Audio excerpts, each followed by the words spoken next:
Continuamos con el curso de geopolítica y comenzamos el tema 2, en el módulo 1. Y vamos a hablar sobre el monográfico sobre la Federación Rusa.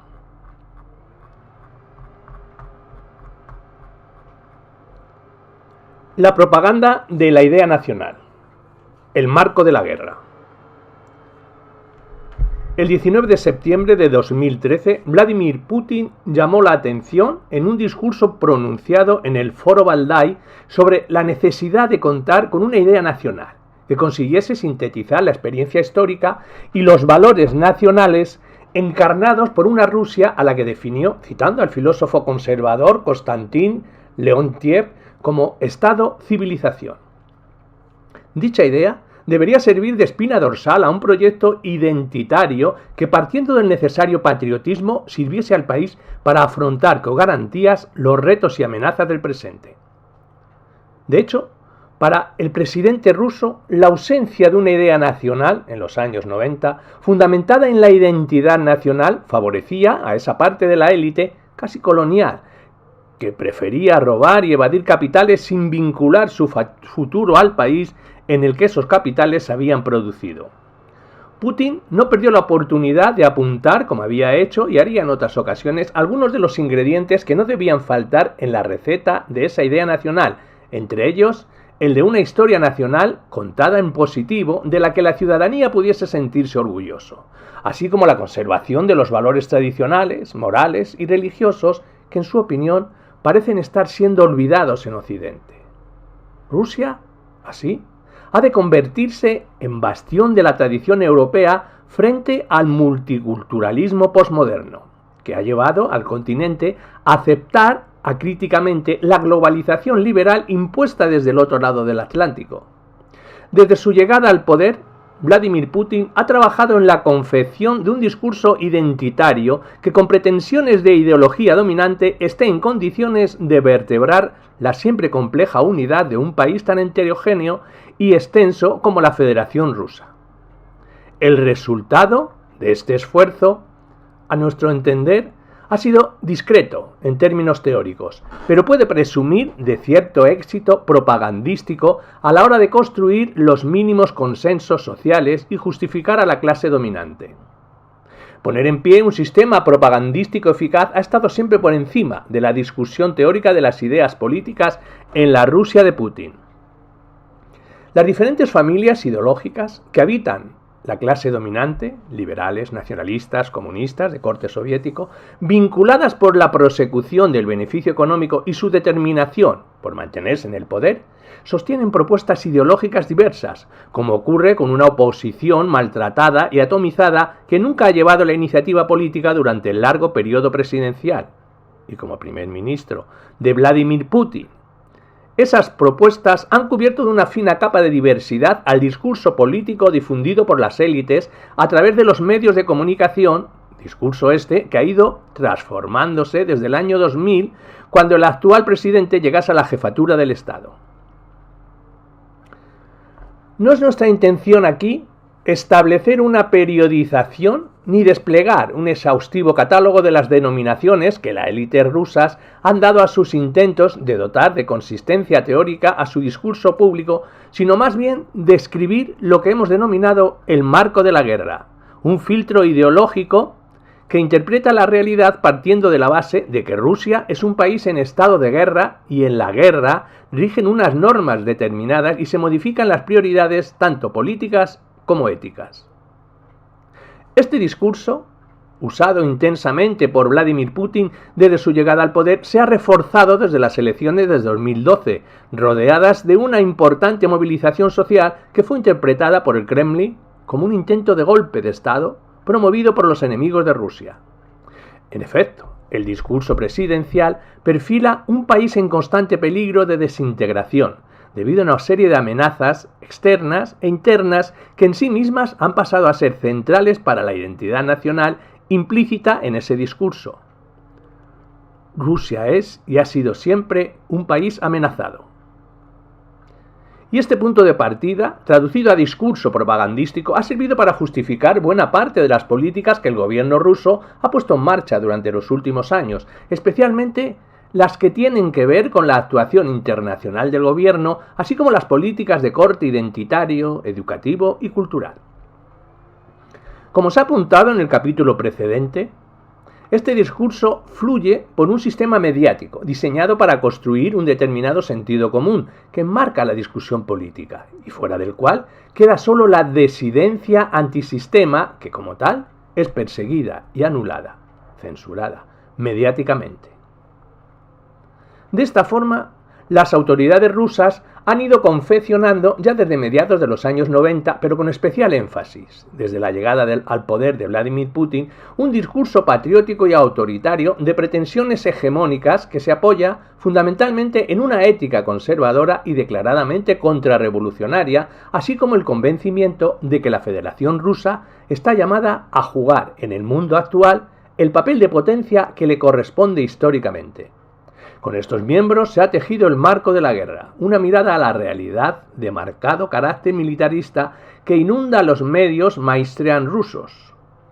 Como hemos dicho, este marco de interpretación, parcialmente heredado de los imperialismos zaristas y soviéticos, dibuja a una Rusia rodeada de enemigos que intentan impedir, como en otros momentos de la historia, el papel de liderazgo internacional que corresponde a Moscú. El discurso resultante que circula por la industria cultural y el sistema de educación de la Federación Rusa incluye además una interpretación hardcore de la historia nacional que le da consistencia y le sirve de justificación. En las siguientes páginas nos detendremos en el análisis de los principales elementos ideológicos de este marco de la guerra, así como de los mensajes recurrentes que de él derivan y que circulan por los medios de comunicación en Rusia. La difusión masiva y sistemática de esta narrativa hegemónica no es inocua, sino que deriva en una serie de implicaciones políticas que intentaremos describir en la última parte de este capítulo. Punto 2. Militarismo y discurso imperial en la Rusia de Putin. El seguimiento continuado de los medios mainstream en Rusia ofrece al espectador, desde hace ya casi 2 décadas, la imagen de un país en guerra cuya soberanía e integridad territorial están en permanente peligro. Las amenazas, según el discurso que circula por esos medios, suelen provenir de 2 fuentes principales: el terrorismo yihadista, con sus diversas denominaciones, Al-Qaeda, Estado Islámico, Emirato del Cáucaso, etc., y Occidente, encarnado en Estados Unidos, la OTAN y la Unión Europea. Por una parte, la brutalidad manifiesta de los primeros intenta socavar mediante la barbarie la civilización occidental de la que Rusia es parte, aunque con sustanciales diferencias, ya que Rusia es, en sí misma, una civilización. Por otra parte, Occidente se convierte en amenaza, ya que persigue evitar a toda costa que Rusia pueda desarrollarse como potencia internacional. Resulta difícil, digámoslo todo, cuestionar la existencia de dichas intenciones. Los atentados terroristas en territorio ruso, por un lado, y la extensión de la OTAN y la Unión Europea hacia el este, por el otro, podrían servir de ejemplo. Pero tampoco es fácil negar el uso político que Moscú ha hecho de dichas amenazas. Los desafíos exteriores conllevan, según la mirada del Kremlin, otros de carácter interno. De hecho, el peligro en el interior suele interpretarse como una extensión de las amenazas foráneas. Así, la oposición política es a menudo acusada de complicidad con los enemigos internacionales. En otras palabras, culpada de traición por estar vendida a Occidente.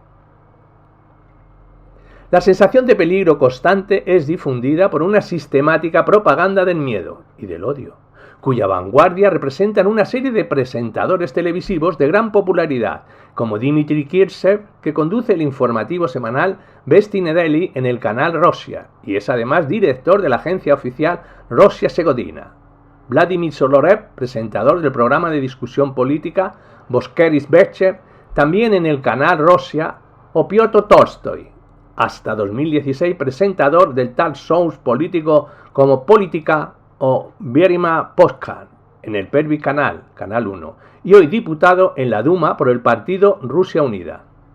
En términos generales, la propaganda del miedo, además de recrear amenazas que inquieten a los receptores, suele proponer soluciones para superarlas, aquellas que evidentemente favorezcan los objetivos del emisor de dicha propaganda. Si quieres evitar el caos que representan los demás, vota por nosotros. suelen decirnos en las campañas electorales, o si deseas acabar con el enemigo que nos acecha, alístate a nuestro ejército porque unidos somos invencibles, que es un argumento habitualmente usado en campañas de reclutamiento. El mensaje confeccionado por los propagandistas que deben elaborar la respuesta a esas amenazas suele contener las tesis militaristas más clásicas, y Moscú no es una excepción. Rusia debe reforzarse militarmente para hacer frente con garantías a sus enemigos. Así, el país que dibuja dicha propaganda es, ante todo, un acuartelamiento militar, un país de soldados que defienden a una patria acosada. El discurso patriótico resultante es un mensaje militarizado que apela a la ciudadanía a estar preparada para el sacrificio que implica la defensa de la patria acosada. Y en su acuartelamiento, la vida discurre bajo las reglas de la guerra, lo que explica parcialmente la desproporcionada presencia de militares en la jerarquía política, así como los presupuestos destinados a la defensa que sigan en aumento. Mantener una potente maquinaria de guerra pasa a ser uno de los objetivos estratégicos de Moscú. De hecho, uno de los argumentos recurrentes que podemos encontrar en el mensaje propagandístico oficial es que, si bien Rusia no ha sido históricamente una potencia económica, sí que ha jugado ese papel en términos militares. De esta forma, y a través del uso propagandístico del pasado nacional, se intentan desligar progreso económico e influencia política mundial. El camino ruso hacia el prestigio internacional es el militar. En esta línea, la elección de la victoria en la Gran Guerra Patriótica contra el nazismo en calidad de gran fiesta nacional de la Federación Rusa es paradigmática y coherente con una historia narrada como sucesión de victorias militares que explican el presente y confirman el poderío militar como rasgo identitario y fuente de la influencia internacional del país. Kopsov subraya el papel del mito de la guerra que de forma concentrada expresa la concepción histórica del nuevo régimen, destacando el papel de la URSS en la victoria contra el fascismo y sustentando así la exigencia del reconocimiento histórico internacional. El mito victimiza la historia en interés de Rusia, subrayando el precio que el país pagó por la victoria y convierte la memoria de la guerra en la principal expresión de la experiencia de sufrimiento y violencia en un mito para encubrir que oculta la memoria de la represión. La interpretación que el Kremlin hace de la victoria resume en buena medida los elementos característicos del marco de la guerra y añade, además, un sentido de continuidad con el presente. La guerra de nuestros abuelos es también la nuestra de hoy. Así, la victoria demuestra que el pueblo ruso, unido en torno a una gran causa, la lucha contra el fascismo, es capaz de vencer a los enemigos más temibles. La amenaza hoy proviene una vez más de Occidente, como ya ocurriese en la otra gran victoria elegida para ser conmemorada, la lograda en la guerra contra Napoleón. Y los enemigos de entonces, que siempre temieron a una Rusia unida y fuerte, el nombre del partido en el poder no es casual, siguen amenazando dicha unidad en los puntos calientes de la actualidad, como Ucrania o Siria. De hecho, la cobertura que los medios rusos Mainstream han llevado a cabo sobre la guerra de Ucrania se ha basado en buena medida en este marco de interpretación, mostrando el conflicto en dicho país como una nueva batalla en la guerra entre fascistas y antifascistas. En un mundo inestable donde las amenazas y las teorías de la conspiración son la norma, solo unas fuerzas armadas sólidas pueden servir de parapeto y garantizar la soberanía nacional. El militarismo implica, por añadidura, inocular en la sociedad civil valores propios de un ejército idealizado, como el de la jerarquía, la eficacia en la gestión castrense de poder, la obediencia al superior, que en ocasiones puede desembocar en el culto al líder. Así, la imagen idealizada del presidente es uno de los elementos que más llaman la atención al espectador foráneo de los principales canales de televisión en Rusia. En tiempos de guerra, el país debe ser guiado por un eficaz comandante en jefe cuyas cualidades no coinciden forzosamente con las necesarias para dirigir el país en tiempos de paz. Vladimir Putin es ese líder cuya eficacia como comandante en jefe es legítima en el campo de batalla, no en las urnas, así como en el éxito de la hora de conservar la influencia internacional y la resistencia de la civilización rusa ante las amenazas de los enemigos. Putin ha sabido rentabilizar políticamente la reedición del discurso de Guerra Fría con Occidente, así como la intervención militar en los puntos calientes de ese conflicto. También aquí, la Gran Guerra Patriótica sirve de inspiración y justificación de la importancia de unas fuerzas armadas de la que poder sentirse orgulloso. El comportamiento de los soldados caídos en Ucrania o Siria es comparado en los informativos de los grandes canales de televisión con el heroísmo desplegado por el Ejército Rojo en la Gran Guerra Patriótica. La idealización propagandística del presidente se materializa en la abrumadora presencia de Vladimir Putin en los informativos, así como en el tono de dicha cobertura propio del panegírico y carente de cualquier crítica al trabajo presidencial. Esta circunstancia se ha intensificado desde que en 2012 Putin volviese a la presidencia tras unas elecciones no exentas de polémica y protesta social de la ciudadanía. Los ejemplos se cuentan por ediciones de cualquier informativo, del Первый Canal o del Canal Rosia, los más vistos, con diferencia, según todas las encuestas, pero también en documentos protagonizados por el presidente como 55, dirigido en 2007 por el cineasta Nikita Mikhalkov, en calidad de regalo a Putin por sus 55 cumpleaños y emitido en prime time por el Canal Rosia, o Presidente, de Vladimir Solovev, que recorre la trayectoria en la jefatura del Estado de Putin y que fue además uno de los programas más vistos en la televisión rusa en 2015, año de su producción. El presidente protagoniza además un programa de televisión anual de varias horas de duración que lleva por título Línea directa con Vladimir Putin, emitido por los principales canales del país y en el que el presidente responde a las preguntas de los ciudadanos. La mirada militarista que glorifica victorias pasadas, así como jerarquías sociales y liderazgos carismáticos, forma parte de una pulsión imperial que Putin no ha inventado, era centrada en la Rusia zarista y en la soviética, pero sí impulsado, y que comparte con otros países del mundo, principalmente con su íntimo enemigo, Estados Unidos. La vocación de potencia mundial en expansión no se disimula, aunque sí se dulcifica parcialmente con la apuesta por el multipolarismo, convertido en otro de las mantras de la propaganda rusa de los últimos tiempos, como oposición a un mundo unipolar dirigido por Washington, a quien se atribuye en exclusiva el mesianismo propio de los imperios. El 11 de septiembre de 2013, Vladimir Putin escribía en el New York Times un artículo titulado A Plea for Caution, en el que el presidente ruso se dirigía no solo a los ciudadanos norteamericanos para explicar la posición de su gobierno en torno al conflicto en Siria.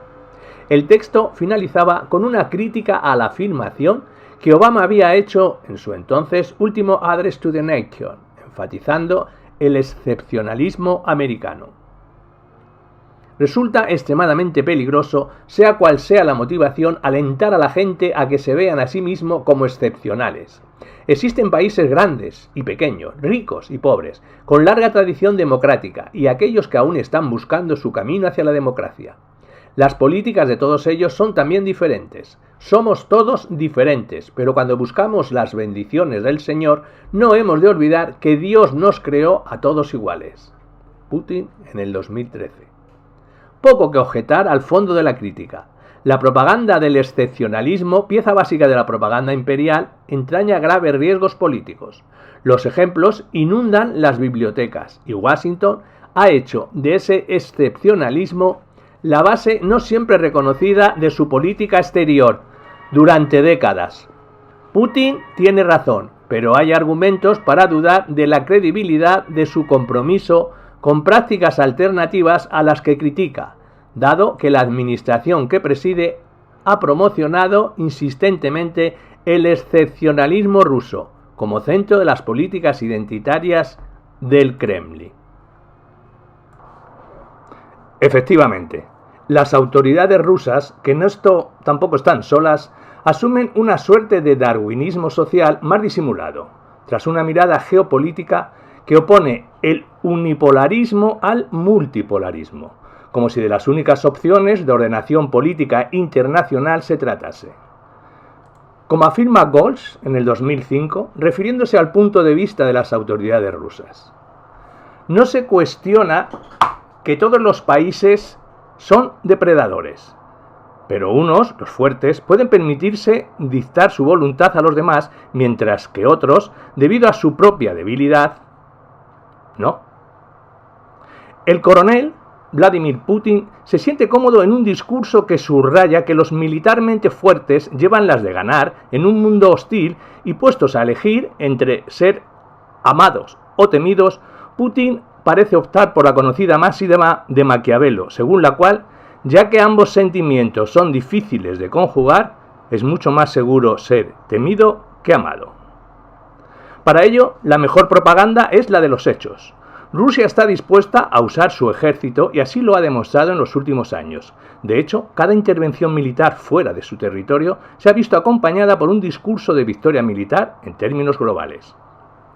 Rusia es temida internacionalmente y eso es por encima de cualquier otro indicador, lo que la convierte en potencia global. Así, desde los primeros años de su gobierno, Putin ligó la reconstrucción del país a la de sus fuerzas armadas y apostó por las políticas de seguridad como vertebradoras de la recuperación del papel internacional de Rusia.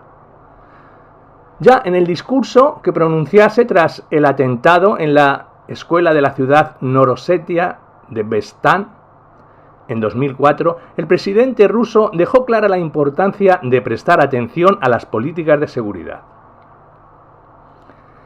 Hemos dejado de prestar la debida atención a las cuestiones de defensa y seguridad, y hemos permitido que la corrupción infectara al sistema judicial y a las fuerzas de orden público. Además, nuestro país, que antes disponía de la defensa de fronteras exteriores más fuerte del mundo, se vio de la noche a la mañana desprotegido, tanto por el oeste como por el este. Hay que reconocer que no hemos sabido comprender toda la complejidad y la peligrosidad de los procesos que se estaban desarrollando en nuestro país y en el mundo en general. Hemos demostrado debilidad y a los débiles se les maltrata. Lo hacen porque creen que Rusia, una de las mayores potencias nucleares del mundo, constituye todavía un peligro para alguien y que es necesario eliminar ese peligro. Sin duda, el terrorismo no es más que un instrumento para alcanzar este objetivo. El terrorismo es una agresión contra nuestro país. Putin en el 2004. Ante el ataque, la respuesta viene dada por el rearme, la recuperación de los valores tradicionales y la apuesta por el multilateralismo en política exterior. En este último rubro, una de las influencias ideológicas que se adivina en el discurso propagandístico de las autoridades rusas es la del neo-eurasianismo del filósofo Alexander Dugin. Dugin es profesor de la Universidad Estatal de Moscú y redactor jefe del canal de televisión Stargrad, propiedad de Konstantin Malofev, empresario conocido por sus posiciones conservadoras y monárquicas, así como por su supuesto apoyo financiero a los separatistas de Donbass. Dugin sostiene la llamada cuarta teoría política, presentándola como la alternativa a la globalización atlantista y unipolar y como apuesta decidida por el multipolarismo. Esta cuarta teoría, que lo sería por suceder al liberalismo, comunismo y fascismo, viene acompañada de una filosofía política que tiene como prioridad la sociedad tradicional. Reconoce el imperativo de la modernización técnica y social, sin separarse de la cultura tradicional, y se esfuerza por adaptar su programa ideológico a la sociedad postindustrial de la información, llamada posmodernismo. Dugin, 2016. Influenciado por pensadores de la Nouvelle Droite como Alain de Benoist. Las posiciones políticas de Dugin, en especial su defensa del papel de liderazgo geopolítico y civilizador que debe jugar Rusia en el continente eurasiático, han gozado de cierto predicamento en el Kremlin. El propio Dugin se prodiga, si bien de forma intermitente, en los medios mainstream para hablar sobre el renacimiento de Rusia, tras la anexión de Crimea de la anti-Europa, como denomina a los países europeos que formaron parte del bloque socialista, o bien de la necesidad de que Rusia extienda su influencia internacional.